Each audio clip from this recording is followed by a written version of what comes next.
이야, 다시 돌아오고 싶은 나라, 해외 생활 끝에서 발견한 대한민국이라는 집의 의미에 대해 이민은 새로운 기회를 향한 도약이자 낯선 세계 속으로 몸을 던지는 모험이다.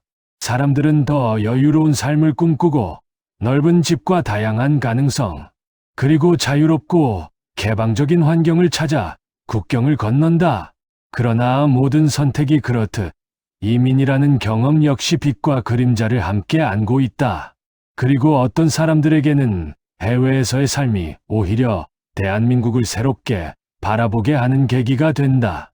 떠날 때는 보이지 않던 것들이 멀리 떨어지자 비로소 선명해지는 것이다. 그래서 여기민을 고민하는 마음은 단순한 향수만이 아니라 두 세계를 모두 살아본 사람이 느끼는 깊은 성찰에서 비롯된다. 삶은 비교 속에서 더 선명해지고 국가는 경험 속에서 의미가 달라진다. 해외에서의 삶 끝에서 다시 대한민국으로 돌아오고 싶은 이유들, 그 이야기를 천천히 펼쳐본다. 잠깐 여기서 좋아요, 구독, 댓글 부탁드려요. 익명성의 자유와 고립의 그림자. 해외에서 살면 누구나 처음엔 익명성이 주는 자유로움을 만끽한다. 나를 아는 사람이 없다는 사실은 새로운 시작을 가능하게 한다.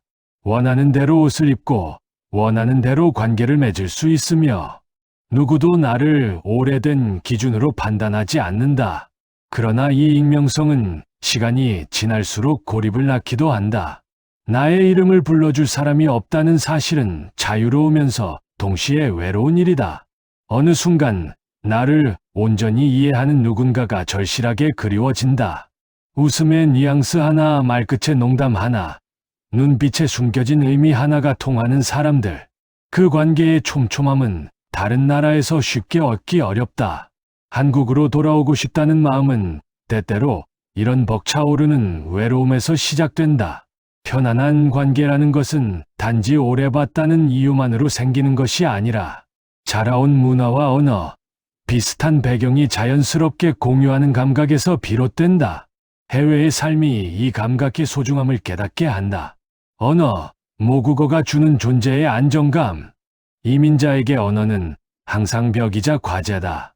언어 능력은 단순한 의사소통의 문제가 아니라 존재의 깊이와 연결된 문제다. 외국어로 말하는 동안 사람은 자신의 지적 능력이나 감정을 완전하게 표현하기 어렵다. 말은 통하지만 그 말 속에 담긴 미세한 온기나 섬세함은 번역 과정에서 미끄러져 사라진다. 반면 한국어는 생각이 말이 되기까지의 거리가 짧다. 문장 하나에 얹히는 뉘앙스, 말끝의 기색, 정서적인 공명까지 자연스럽게 전달된다. 모국어로 말하는 순간 인간은 비로소 나 자신으로 존재한다. 한국어는 단순한 언어를 넘어 정체성과 감정의 터전이다. 해외에서 오래 살수록 모국어가 주는 이 안정감이 그리워진다. 그렇게 여기민의 마음은 어느 하루 아무도 모르는 사소한 농담 하나를 이해시키기 위해 길게 설명해야 했던 그 필요한 순간들 속에서 자란다. 문화적 맥락이 통하는 사회의 따뜻함. 해외에서의 삶은 늘 설명하는 삶이다. 특정 관습이나 행동의 맥락을 설명해야 하고 오해를 줄이기 위해 더 많은 문장을 동원해야 한다. 문화적 자원이 다르다는 것은 곧 나의 자연스러운 몸짓과 감정이 타인에게 자연스럽지 않을 수 있다는 뜻이다. 반면 한국에서는 문장으로 다 표현하지 않아도 되는 것들이 있다.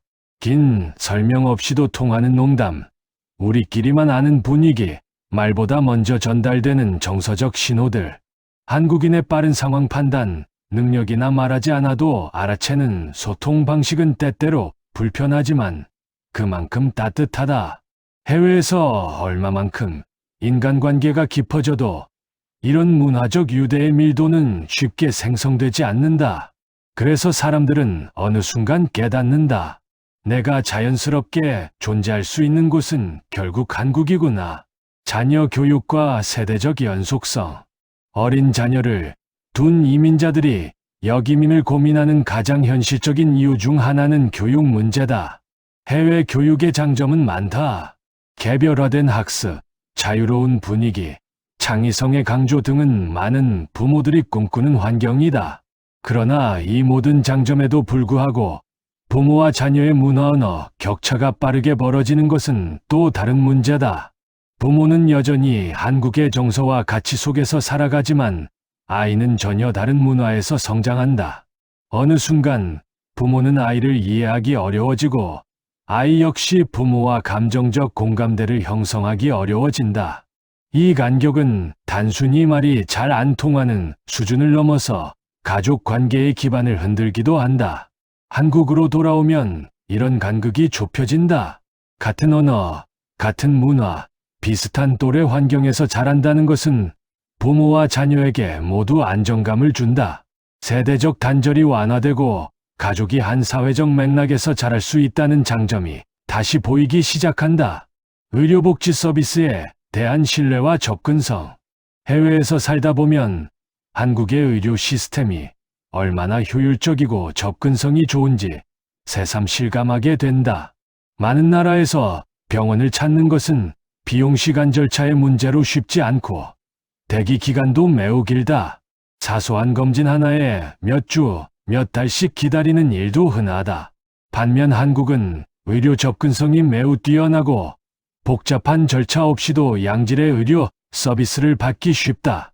이 시스템은 단지 국가적 자랑거리가 아니라 인간이 일상을 설계하는 데 있어 중요한 심리적 기반이다.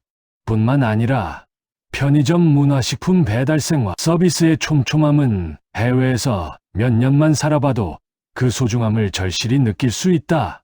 삶의 불편함이 줄어드는 곳이라는 점은 돌아오고 싶은 중요한 이유가 된다. 경제적 기회와 정체성 회복에 대해 한국을 떠나며 자유를 찾았다고 생각했지만 어느 순간 사람들은 자신이 해외에서 영원한 이방인이라는 현실을 마주한다. 잘 적응하고 사회적으로 성공한다 해도 어느 지점에서는 보이지 않는 유리벽이 존재한다는 사실을 깨닫는다. 반면 한국에서는 출신 배경이 주는 제약이 훨씬 적다. 이곳은 나의 나라라는 감각은 경제활동과 사회적 이동성을 생각할 때 중요한 자산이다. 능력만 있다면 사회 곳곳에서 기회를 잡을 수 있고 직업적 정체성을 재정립하기도 용이하다. 이런 경험의 차이는 결국 사람들에게 질문을 던진다. 내가 가장 나답게 일할 수 있는 곳은 어디인가? 그 질문 끝에서 많은 이들이 다시 한국을 떠올린다. 낯선 나라에서의 삶이 알려준 집의 의미. 해외 거주의 피로가 절정에 달할 때 사람들은 깨닫는다. 낯선 공간에 산다는 것은 끊임없는 긴장과 배움, 그리고 지속적 적응을 요구한다는 사실을. 처음엔 설레고 기대되지만 그 감정도 오래가지 않는다. 언어 문화제도 관계의 복합적 장벽은 시간이 지날수록 누적된다. 그 누적된 경험들이 어느 순간 말한다. 집으로 돌아가고 싶다. 집이라는 말은 단지 국적을 의미하지 않는다. 집은 설명하지 않아도 되는 공간. 내가 자연스럽게 존재할 수 있는 세계. 정체성이 분명하게 작동하는 현장이다. 한국에서의 삶은 완벽하지 않다. 스트레스도 있고, 경쟁도 있고, 사회적 압박도 존재한다. 그러나 그 모든 단점에도 불구하고 내가 어디에 속해 있는가? 라는 질문 앞에서 한국이라는 공간은 여전히 특별한 무게를 가진다. 그 무게는 사람을 끌어당기는 힘이 있다. 여기민의 마음은 단순한 회귀가 아니다. 한국으로 돌아오고 싶은 마음은 단순히 과거로 돌아가고 싶은 마음이 아니다. 오히려 해외에서의 경험을 통해 더 단단해진 시선으로 한국을 다시 바라보고 새로운 정체성을 구축하려는 선택이다.